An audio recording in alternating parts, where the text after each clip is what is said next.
today I'm going to be showing you guys the Leviathan blade, which is a sword that is pretty good for almost any situation in Spiral Knights. And we'll take a closer look at the weapon.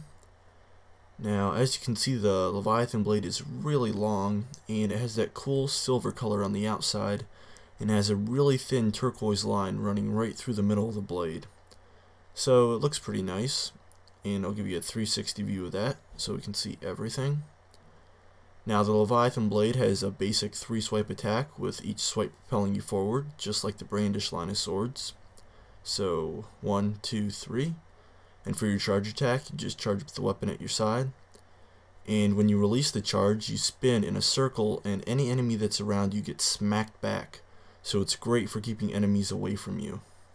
Now, before we go any further into the video, I'm going to explain damage in Spiral Knights so that this makes a little bit more sense.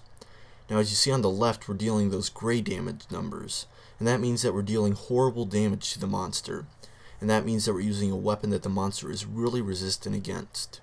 In the middle, with those blue numbers, that means that we're dealing average damage, which means that we're using a weapon that the monster is kinda neutral towards.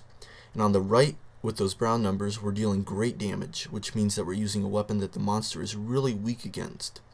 Now, the Leviathan blade deals average damage to all the monsters in Spiral Knights, which means we'll never be able to deal great damage, but we'll never have to worry about dealing horrible damage either. So it's kind of a double-edged sword there. So for example, here we're going to go up against some jellies, which are in the slime family, and we're going to use the Leviathan's charge attack. And as you can see, we're dealing that blue average damage to the slime family, and we finish those guys off pretty quickly.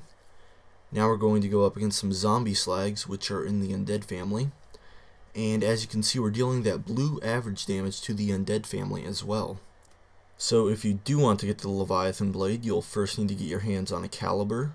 Then you can take your caliber to a tempered caliber. You can take your tempered caliber to an ascended caliber. And then finally, you can take your ascended caliber to a Leviathan blade. And thanks for watching, guys. I really appreciate the views.